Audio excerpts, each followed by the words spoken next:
नमस्कार प्यारे विद्यार्थियों, मैं आपके साथ कानराज पूनिया और ये पॉलिटिकल पॉइंट।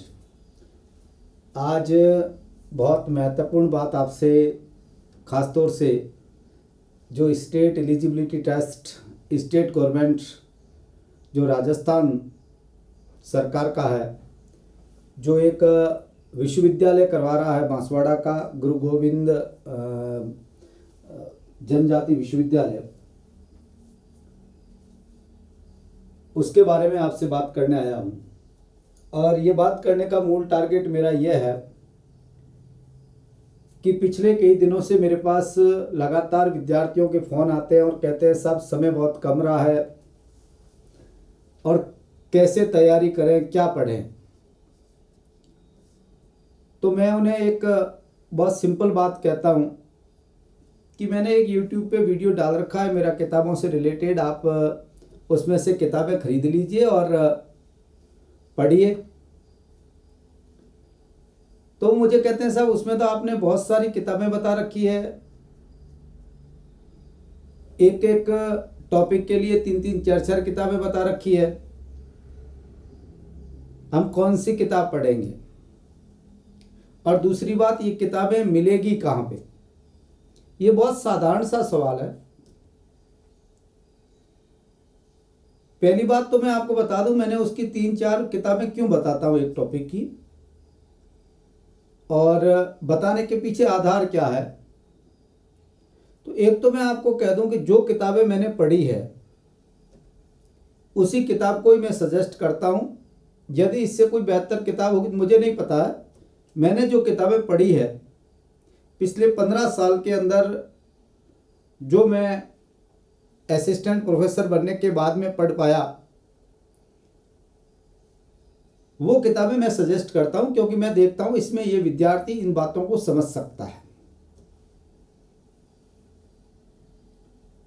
दूसरी बात, मैंने यदि 3 किताब बताई है तो उसमें साफ कहा है कि आपको एक ही किताब लेनी है।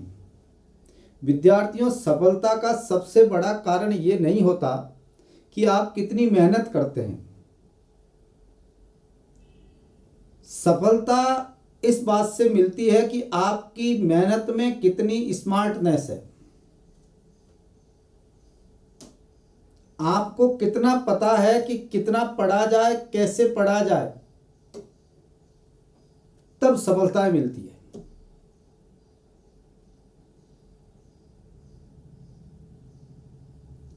अब जो 5 किताब है उसमें से आप एक बुक लीजिए, और मेरा ये मानना है कि 10 किताबें पढ़ने से यह बेहतर है कि आप एक किताब को 10 बार पढ़ें। दूसरी बात, आप किताब का चयन यदि लेते हैं तो आप ऐसे आदमी के सजेस्ट की हुई लें जो पढ़ता है और पढ़ाता है। उससे, बुक स्टॉल वाले से सलाह मशविरा करके किताबें नहीं लें, जो विद्यार्थियों की सबसे बड़ी प्रॉब्लम रहती है।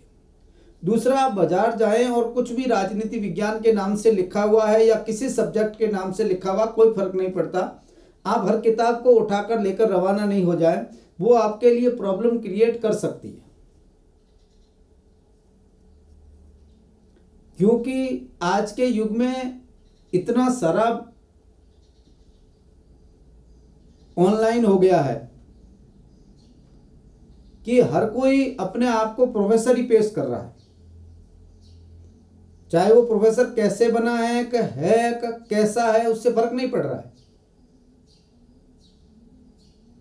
आज हम पढ़ेंगे ये टॉपिक, बस उनको ये पता है। मैं किसी के ये नहीं कह रहा हूं कि कौन क्या कर रहा है, मुझे उससे नहीं फर्क पड़ता है, ना आपको पढ़ना चाहिए। पर हमें ये बहुत सावधानी रखनी चाहिए कि भाई हम एक किताब को जब पढ़ रहे हैं और सब्जेक्ट पढ़ रहे हैं, तो सब्जेक्ट के लिए अच्छी बात यह है कि आप एक किताब को स्टूडेंट लाइफ में सफलता के लिए, सिलेक्शन होने के बाद में कितनी पढ़ो कोई फर्क नहीं पड़ता, केवल उन्हीं किताब को पढ़ेंगे।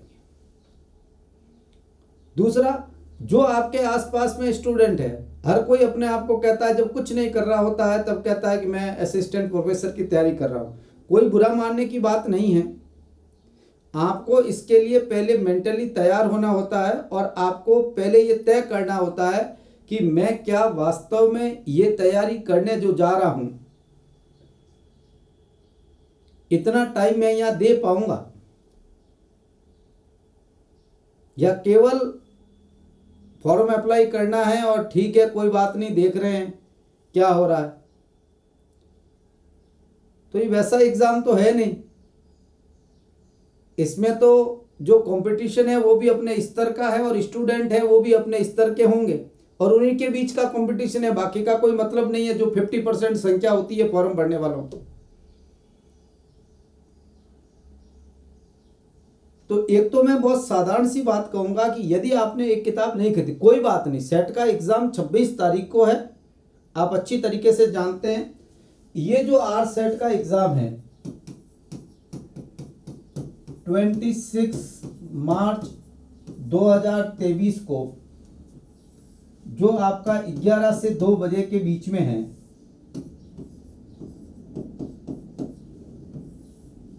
3 घंटे का पेपर है। दोनों पेपर हैं, आप अच्छी तरीके से जानते हैं, दोनों साथ में होंगे। एक बात बहुत अच्छी तरीके से ध्यान रखिए, पहले आपको फर्स्ट पेपर पकड़ा दिया जाएगा, उसके बाद सेकंड। ये दोनों ही आपका एक साथ होगा, जिसमें आपको पता है 50 सवाल इसमें है और 100 सवाल इसमें है।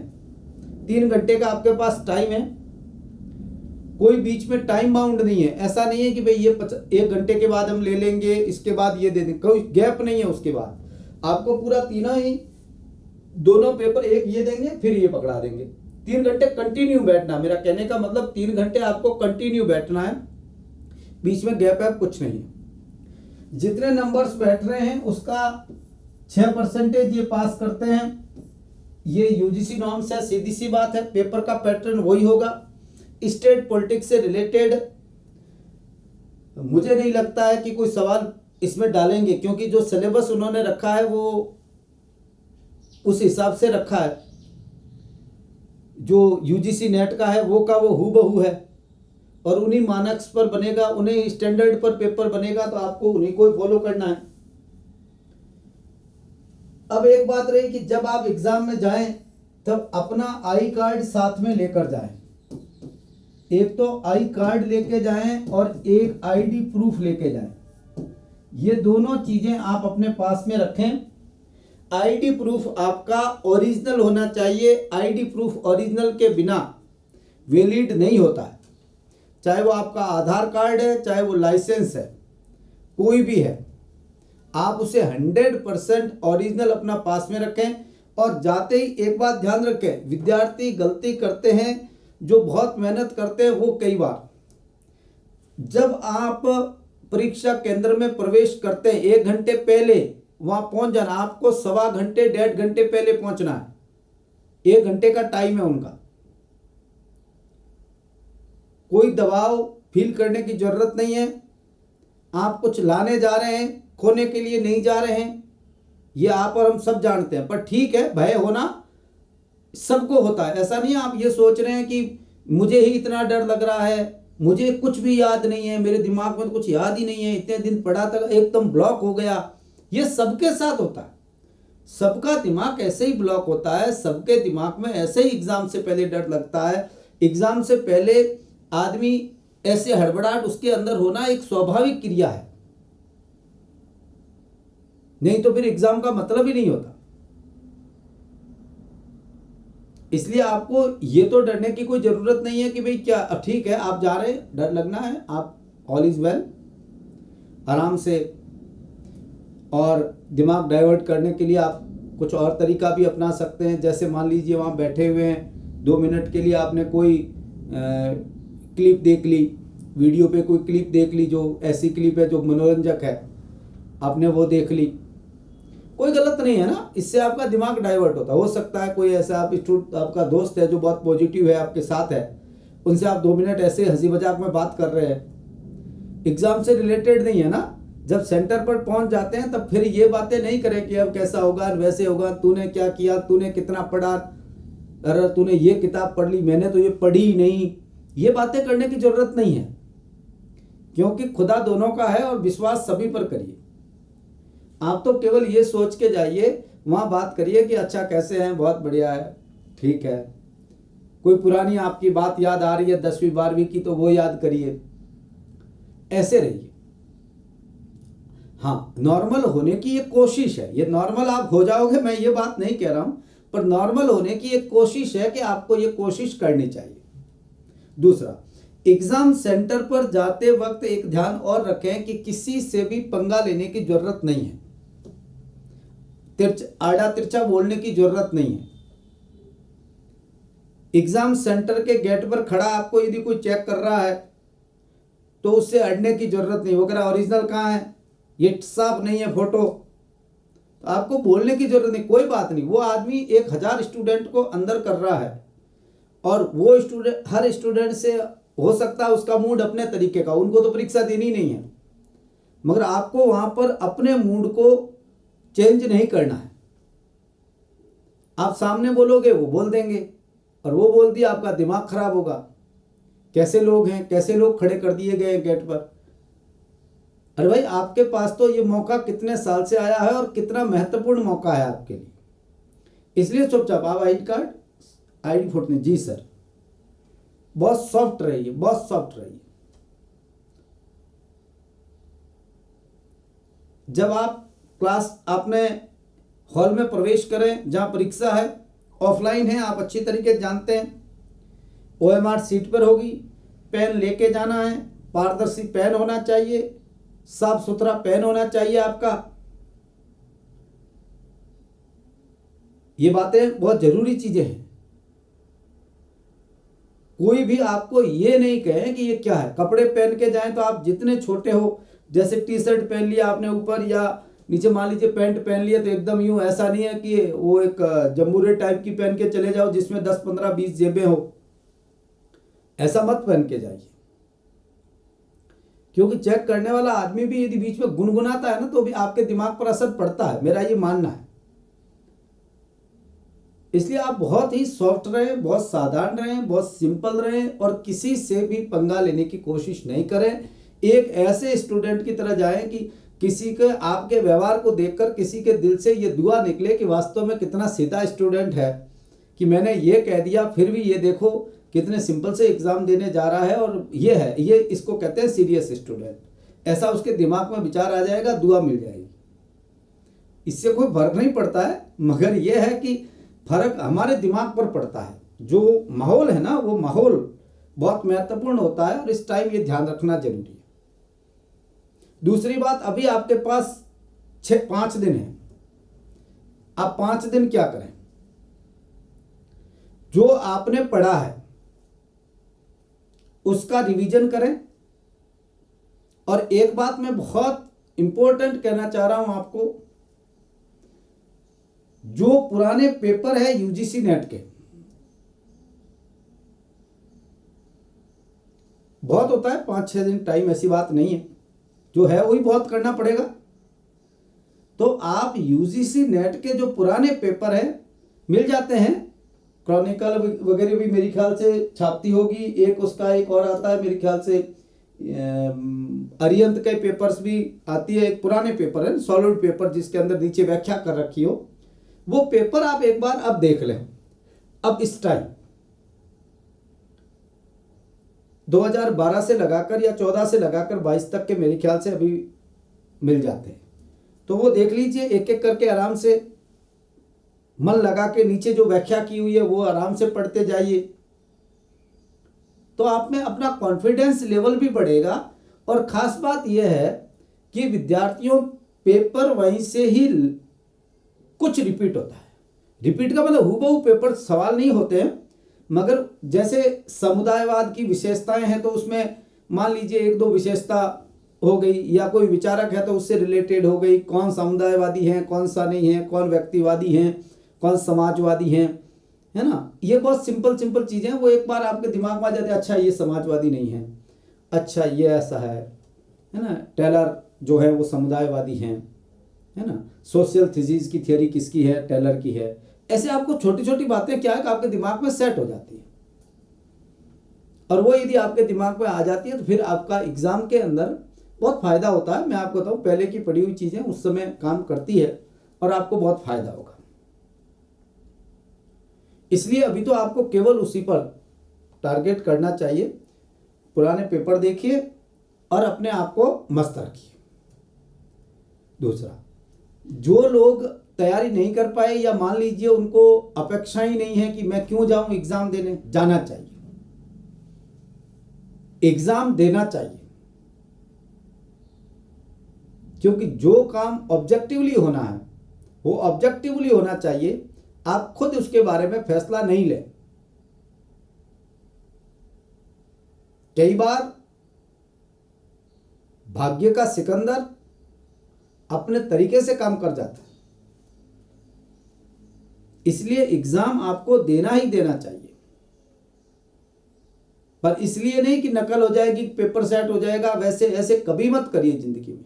मैं आपको बता दूं, नौकरी लग जाना कोई बात नहीं है। नौकरी करने के लिए भी इज्जत से हायर एजुकेशन के अंदर यदि आप ढंग से नहीं आए तो विद्यार्थियों नौकरी करना भी मुश्किल होता है। क्योंकि रोज स्टूडेंट आपको दुत्कारता है, देखो कैसे कैसे लोग आ गए, पता नहीं कैसे आ गए। और फिर क्या कहते हैं, वो कहने की जरूरत नहीं है, आप अच्छी तरीके से जानते हैं। रोज रोज मरने से अच्छा है कि अभी मेहनत करो, मेरा ये मानना है। क्योंकि इस पेशे के अंदर आपको एक बार यदि आप प्रोफेसर बन गए तो उसके बाद जिंदगी भर उस सब्जेक्ट के साथ आपको जीना है, तब जीने का मजा आएगा। नहीं तो ये जीवन आपके लिए भार बन जाता है। मुझे पता है, मैं हायर एजुकेशन में पिछले 15 साल से हूं। मैं लोगों को देखता हूं कि जो सब्जेक्ट को ढो रहे हैं और सब्जेक्ट उनके परिवार का पेट पाल रहा है नाम पर। इसलिए मैं तो ये कहूंगा कि बहुत ईमानदारी रखिए। ईमानदारी मतलब स्वयं के प्रति है ना, अपनी ईमानदारी। मैं ये नहीं कह रहा हूं कि दुनिया की भलाई में लग जाओ। अपने प्रति ईमानदारी रखिए, ऊपर वाले पर पूरा विश्वास रखिए और मां बाप के सपनों का ख्याल रखिए। मेरी ख्याल से आपको कोई रोक नहीं पाएगा, ये जरूरी बात है।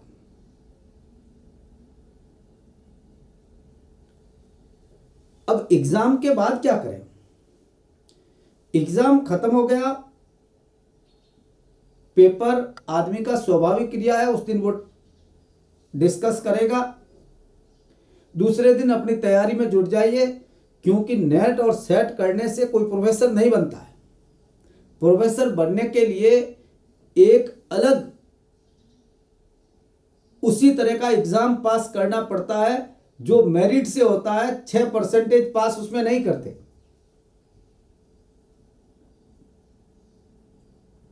और वो पेपर भी अपने तरीके का होता है। इसलिए दूसरे दिन ही असिस्टेंट प्रोफेसर की तैयारी में जुट जाइए और बहुत बढ़िया तरीके से।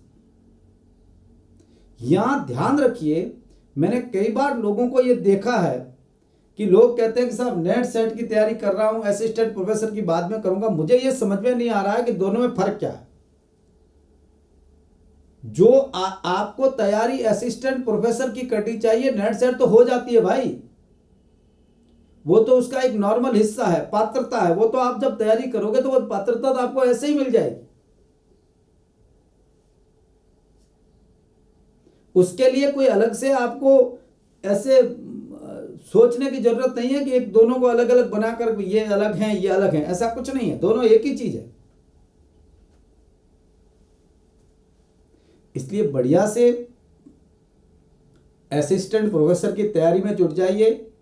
बड़ी भर्ती आ रही है, मैं नहीं कहता स्कूल लेक्चर की कब आएगी, मगर मैं ये जरूर कह सकता हूं कि असिस्टेंट प्रोफेसर की भर्ती अगले 1 या 2 महीने के अंदर आपके बीच में आ जाएगी। 100% आ जाएगी, तय बात है। क्योंकि टारगेट स्टेट गवर्नमेंट का जो मेरा व्यू है ये चल रहा है कि सेट के एग्जाम के बाद सेट का रिजल्ट निकाल के विज्ञप्ति जारी कर दो ताकि लोग आवेदन करें। सेट कराने का उद्देश्य यही है। और ये असिस्टेंट प्रोफेसर की जो भर्ती आ रही है, ये इतनी महत्वपूर्ण भर्ती है और इतने बड़े पद हैं कि जो स्कूल लेक्चर से नंबर कम नहीं है। अब पॉलिटिकल साइंस में 181 पोस्ट, भाई साहब मुझे याद है स्कूल लेक्चर की पोस्ट में पोस्ट होती थी 75-76 और आज 181 पोस्ट थी। हायर एजुकेशन स्कूल लेक्चर से कौन सी कम है? इसलिए तैयारी करनी चाहिए इसी एग्जाम की, मेरा तो ये मानना है। और ये दिमाग से निकाल दीजिए कि क्या होगा पता नहीं, मुश्किल है, मेरा 3rd ग्रेड में नहीं हुआ, मेरा पुलिस कांस्टेबल में नहीं हुआ। मैंने पुलिस कांस्टेबल का एग्ज़ाम दिया था, नहीं हुआ। मैं उस दिन ये सोच के बैठ जाता कि मेरा कांस्टेबल के एग्ज़ाम पास नहीं कर पाया और प्रोफेसर बनने के सपने देख रहा हूं, क्या नाजायज़ नहीं है? पर नहीं, कई बार हो सकता है आपका रीट में नहीं हुआ हो, रीट में नंबर कम आ रहे हो, तो आप क्या मानते हैं रीट का टॉपर है वो प्रोफेसर बनेगा? नहीं, लास्ट वाला प्रोफेसर बन सकता है। अलग बात है ये दोनों। इससे आप अपने आप को वहां पर ये परखिए मत कि साहब हमारी वहां पर स्थिति ये थी तो आगे क्या होगी। ये कभी परखने की जरूरत नहीं है। दुनिया तकती दौरानू लत लानत कमजोरानू, और सफलता मेहनत से मिलती है और कोई तरीका नहीं है, कोई शॉर्टकट नहीं है। मैं आपको बता दूं, जुलाई तक मान लीजिए फॉर्म भरवाए जाते हैं, एग्जाम करवा पाएगी गवर्नमेंट ये फरवरी मार्च में अगले, और फरवरी मार्च तक एग्जाम होता है तो आपके पास टाइम पूरा का पूरा 10 से 11 महीने तैयारी के मिलते हैं। मेरी ख्याल से ये कम समय नहीं होता है। 5 से 6 महीने की तैयारी करके प्रोफेसर बना जा सकता है आराम से, 4-5 घंटे की डेली तैयारी करके। इससे ज़्यादा की जरूरत नहीं है। मैं नहीं कहता 24 घंटे पढ़ा जाता है, कोई नहीं पढ़ता है 24 घंटे, 12 घंटे, 16 घंटे, ये सब गप्पे हैं, बातें हैं, कोई नहीं पढ़ता है। और पढ़ता है ना वो पढ़ता ही है और कुछ नहीं करता। पढ़ने का टाइम हमारा 4-5 घंटे बहुत होता है। बस ये है कि जब पढ़े तो मन लगा हुआ पूरा होना चाहिए कि जो चीज़ आप पढ़ रहे हैं वो वास्तव में आपको याद हो रही है, आपको समझ में आ रही है, आप उसे वास्तव में समझ रहे हैं, तब मजा आता है। नहीं तो क्या किताब पढ़ रहे हैं। कभी भी टेबल पर ज्यादा भीड़ मत रखिए किताबों की। एक एक किताब, मैंने कहा है, वहां से एक एक किताब उठानी है। यदि कोई आपको बात समझ में नहीं आती है, कोई किताब आपको पूछनी है, आप मेरे से पूछ सकते हैं कॉल करके, सर की ये किताब है कौन सी, ने मैसेज कर सकते हैं 9829513508 अपना नंबर है। पॉलिटिकल पॉइंट मेरा ऐप है, उस ऐप पर जाकर आप मैसेज कर सकते हैं। उसमें मैंने 3 कोर्स डाल रखे हैं। फर्स्ट असिस्टेंट प्रोफेसर का, जिसमें नेट सेट सब साथ, कई बार पूछते हैं सब नेट सेट का लूं असिस्टेंट प्रोफेसर का, कोर्स वही है मेरे लिए। असिस्टेंट प्रोफेसर नेट सेट का एक ही कोर्स मैंने डाला है। उस कोर्स के अंदर पूरे जो टॉपिक, जैसे आप असिस्टेंट प्रोफेसर राजस्थान की तैयारी कर रहे हैं तो पब्लिक एडमिनिस्ट्रेशन पढ़ने की जरूरत नहीं है, बाकी पूरा पढ़ना है। इंडियन थिंकर में मान लीजिए कोई सरप्लस है तो छोड़ सकते हैं, वेस्टर्न थॉट में जो सरप्लस थिंकर है वो भी आपको पढ़ने हैं, उसे आप छोड़ नहीं सकते। सिलेबस से ज्यादा ये मायना रखता है सब्जेक्ट के अंदर कि आपका जो थॉट है वो समझ में आ रहा है कि नहीं आ रहा है, और इसलिए बीच के थॉट को पढ़ाना पड़ता है। जैसे स्कूल लेक्चर में आप मेरा सिलेबस देखोगे तो उसमें मिडाइवल एज के मैंने थिंकर लिए हैं सब, वो आपका कहीं ना कहीं बहुत जरूरी है, पार्ट है आपके सब्जेक्ट के, वो आपके सिलेबस के पार्ट है, वो बहुत पढ़ना जरूरी है। वो मैं सरप्लस इसलिए करवाता। अब हायर एजुकेशन के अंदर जो कॉलेज एजुकेशन है उसमें रोल्स अलग से दे रखा है, उधर रोल्स नहीं है, मगर न्याय सिद्धांत में रोल्स तो पढ़ना ही पड़ेगा।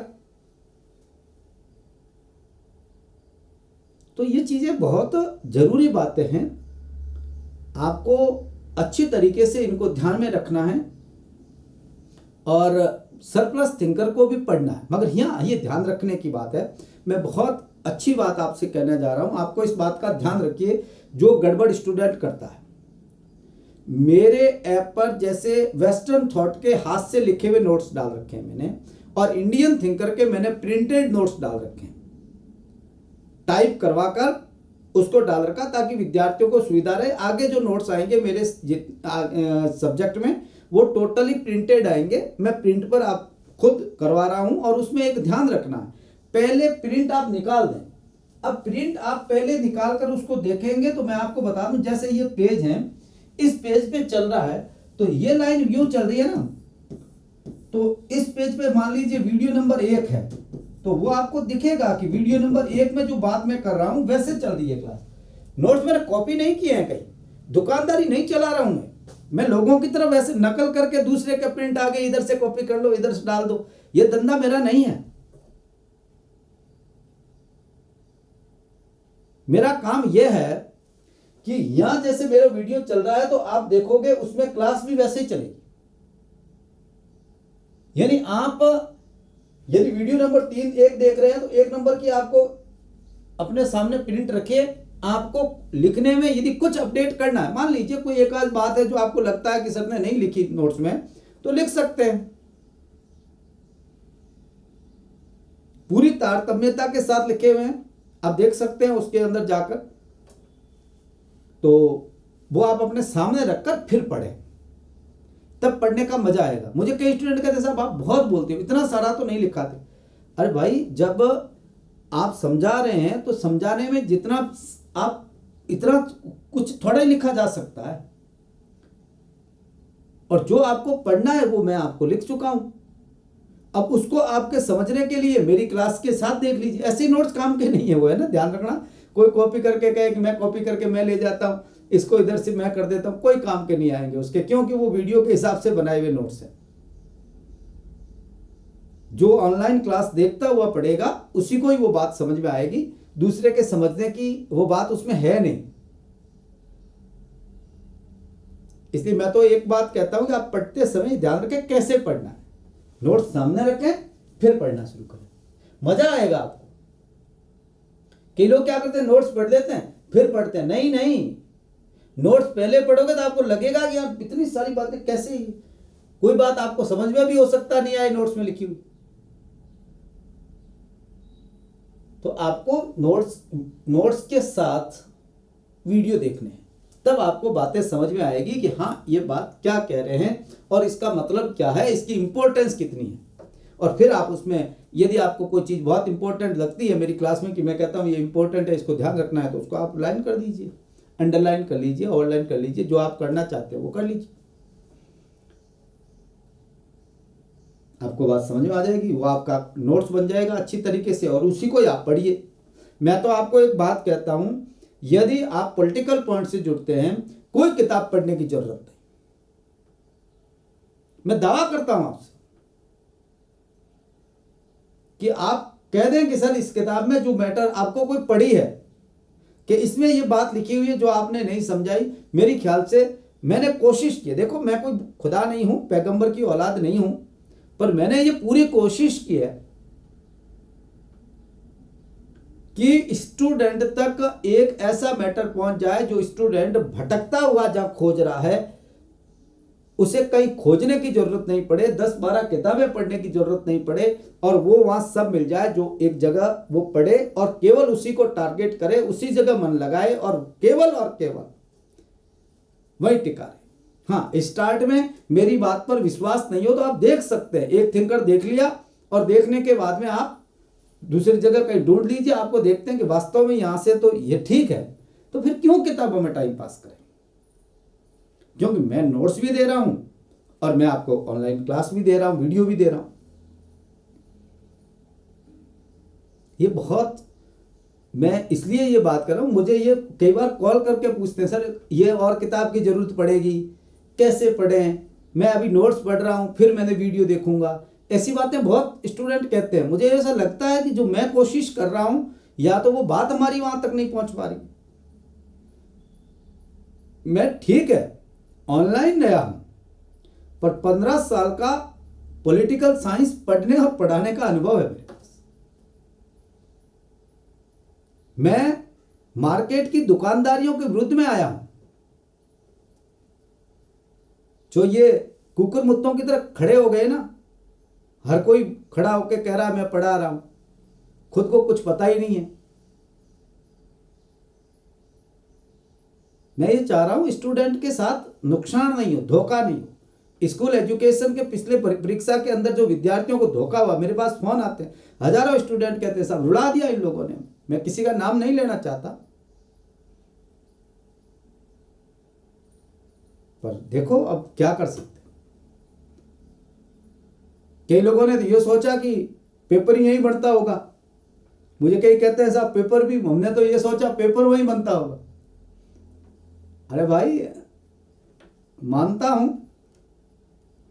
बड़े लोगों के बड़े हाथ हैं, मगर इतने लंबे मत मानिए, भगवान के भी हाथ उनसे लंबे हैं, ये बात जरूर है। तो ज्यादा फिक्र करने की जरूरत नहीं है, आराम से जुट जाइए, मेहनत करिए और खुद देख के ट्राई करिए। पहली एक ही बात है, किसी के कहने पर, ना मेरे कहने से जुड़ना है किसी के साथ, ना किसी और के साथ, आपको पहले देखना है। कोर्स देखने के बाद आपको लगता है कि वास्तव में कोई है, भले उससे कोई फर्क नहीं पड़ता है ना, कोई, मैं कह रहा हूं उससे कोई फर्क नहीं पड़ता। अब देखिए, खुद डिसाइड करिए, 1 दिन 2 दिन, और उसके बाद में मेरी क्लास में 45 वीडियो फ्री कर रखे हैं मैंने, लगभग 250 वीडियो आ रखे हैं, उसमें से 45 वीडियो फ्री कर रखे हैं। और वो आप देखेंगे तो उसमें कोई भी टॉपिक, आप कोई भी टॉपिक मेरे से कहकर आप खुलवा कर देख सकते हैं। वो देखिए, आपको खुद डिसाइड हो जाएगा कि हाँ वास्तव में हमें ये करना चाहिए, तभी आप करेंगे।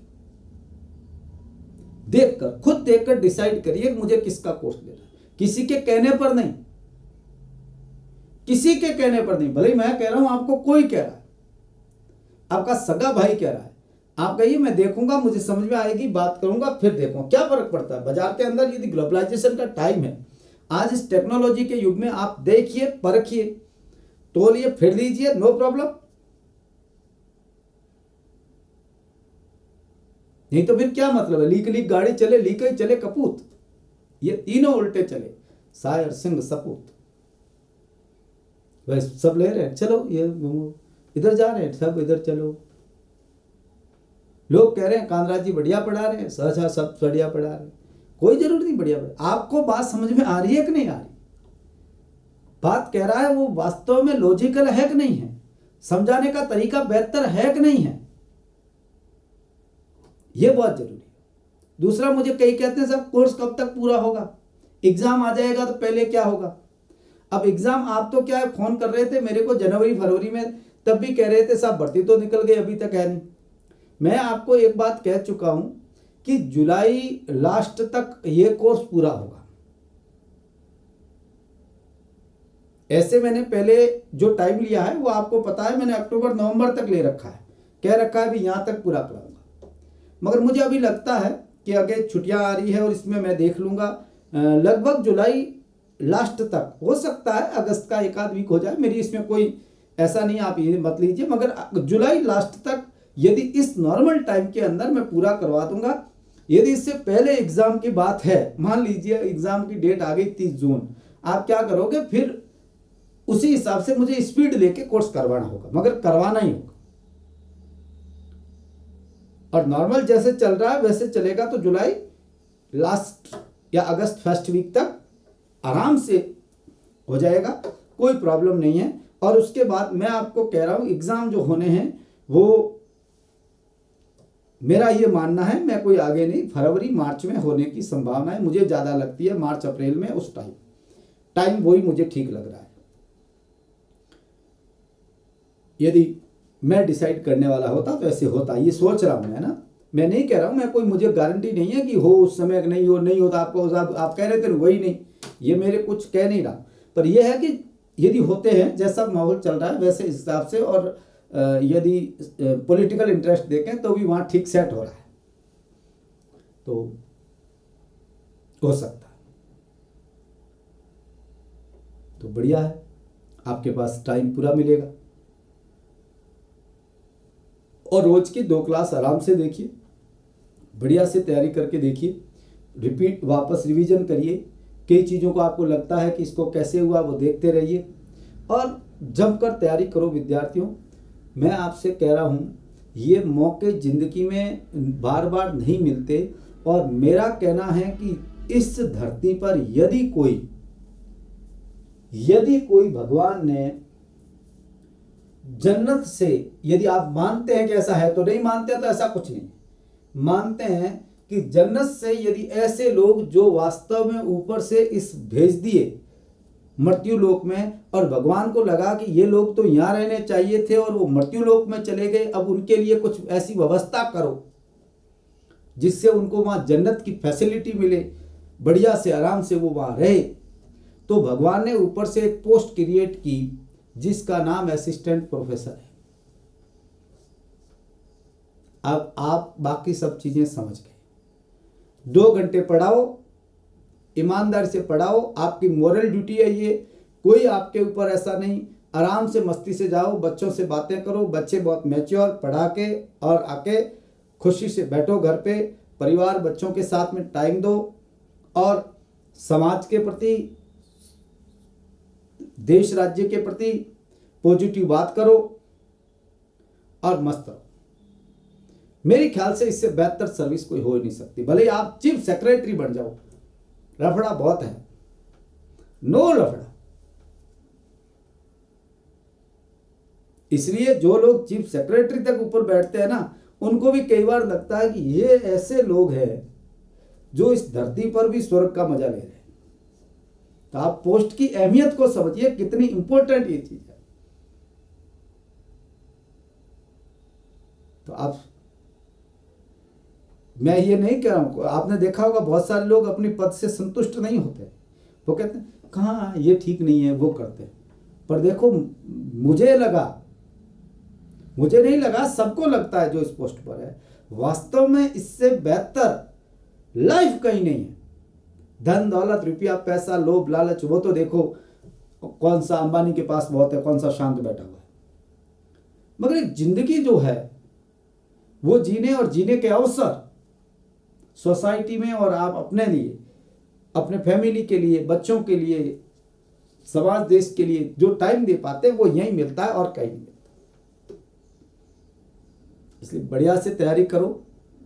हो सकता है आप भी वहीं से इसी उद्देश्य से आए हो, भगवान आपके लिए इस फैसिलिटी के लिए कुछ जगह तैयार करके ऊपर से दे देगी, पीएससी निकाल देगी, तो उस पर जगह बनाने का काम आपका भी है कि भगवान ने कहा है मिलेगा। क्योंकि यूं नहीं, ये किस्मत से नहीं है। भाग्यवादी मत बनिए आप, है ना, भाग्यवादी मत बनिए। नियत खुदा करता, नियत अलग चीज है, नियतिवाद अलग चीज है, भाग्यवाद अलग चीज है। नियत ऊपर खुदा चला दे, ये बात ठीक है, ये कोई बुरी बात नहीं है। मगर ये नियत खुदा ने ये भी कर रखा है कि तब तुम कर्म करोगे तब मिलेगा। मिलेगा मेहनत से, मिलेगा, मगर मिलेगा मेहनत से, तो फिर आपको मेहनत करिए, मिलेगा। ये बहुत जरूरी है। योग में सबसे बड़ा योग है कर्म योग, और आश्रम में सबसे बड़ा आश्रम है गृहस्थ आश्रम। इससे आदमी का पलायनवाद और भाग्यवाद से मुंह हटता है। और पलायनवादी और भाग्यवादी जो व्यक्ति नहीं होता, वो मैं मानता हूं एक नियतिवादी और कर्मवादी व्यक्ति होता है। नियति का मतलब होता है ऊपर वाले ने जो कर रखा है उस हमारा नियंत्रण, हमें काम है कर्म करते जाना। गीता उपदेश देती है ना, वो उपदेश की बात कर रहा हूं। तो आराम से मेहनत करिए, खुश रहिए, सेट का एग्जाम दीजिए और बड़ा ईमानदारी से दीजिए। एक ही बात मैं आपसे कहता हूं, क्योंकि बाकी तो देखता है कि नहीं देखता है आपके और मुझे, मगर ऊपर वाला जरूर देखता है, क्योंकि वो हर जगह है। बहुत बहुत धन्यवाद विद्यार्थियों, थैंक यू।